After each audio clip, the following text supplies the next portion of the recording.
Mr.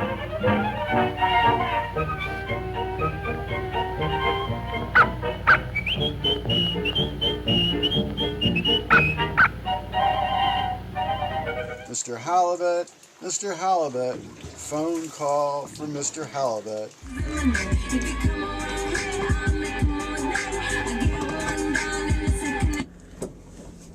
So, the story of the three wives, as told to me by, I don't know, various individuals. The story that I knew, slightly different than the most recent version that I've heard, but the story that I knew was that my mom and my dad were fishing in Alaska with Molly and Annie, and he broke his back.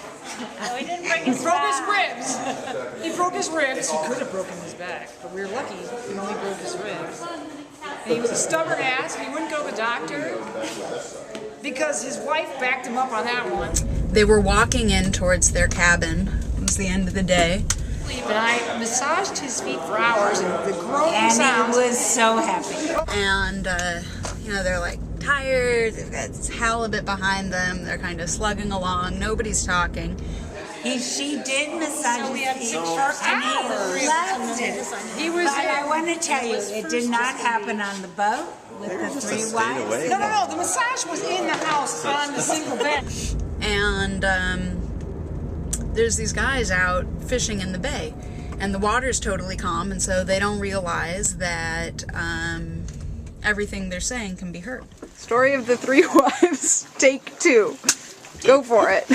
Take 1 was interrupted slightly by Mr. Halibut, who came to the song, Mr. Halibut, Mr. Halibut, phone call for Mr. Halibut.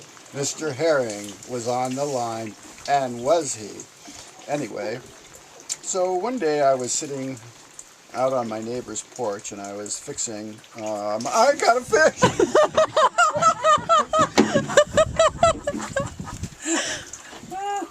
But I was afraid if he passes out, we wouldn't know if he was in serious trouble. So I decided to keep him awake, and the way to do it is massage the guy's feet. He was Well, like, of course.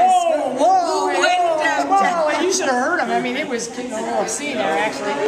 So, wasn't it? What did you agree? I would say that You kept on saying, Mom, Jules, stop it. Jules, stop it. Not Molly, stop it, but Jules, stop it. And they're talking about whatever it is that they're talking about. And then all of a sudden you hear this one guy say, kind of with like a nudge in his voice, he says, hey, look, there he is again. That's that guy. That's the guy with the 3 wives. Well, staying at the cabin with me at the time was, besides my wife, 2 friends of ours, Molly and Annie. Annie's from California. She works at Hitching Post, which is kind of in the Santa Barbara area. Go ahead. Anyway, that's where Annie Twigg works for the restaurant that was in Sideways.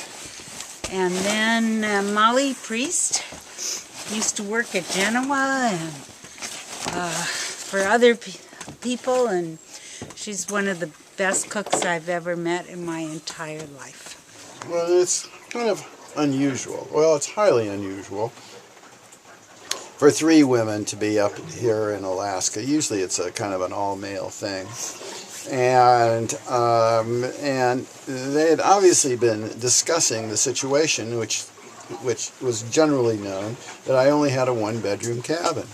So I don't know the substance of the conversation exactly, except that I could overhear these guys talking. And one of them pointed to me up on the beach. And you know how sound carries on water? You could be 300 yards away, and the voices will carry, even if the voices are not very loud. Just a whisper they'll carry. And one of them says to the other, look, you see that guy sitting up there? That's the guy with 4 wives. So they were obviously somewhat titillated by the idea that I was taking care of not just 3 women, but a 4th woman. The truth of the matter was, that having the three women there was wonderful in one sense, and that was that I didn't have to do anything. After dinner, I would lie down on the couch and go to sleep, and listening to the women just chattering away. It was really quite wonderful, but not in the way that these guys envisioned it. And that, very, very briefly, is the story of the three wives, Joni, Annie, and Molly.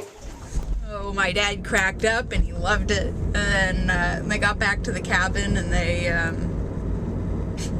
my dad assigned them wife number 1, wife number 2, wife number 3. To the story. Of the story. How was Helping him with his pants was kind of unusual. Okay, let's be honest. Get back here, Twig. The socks, the pants.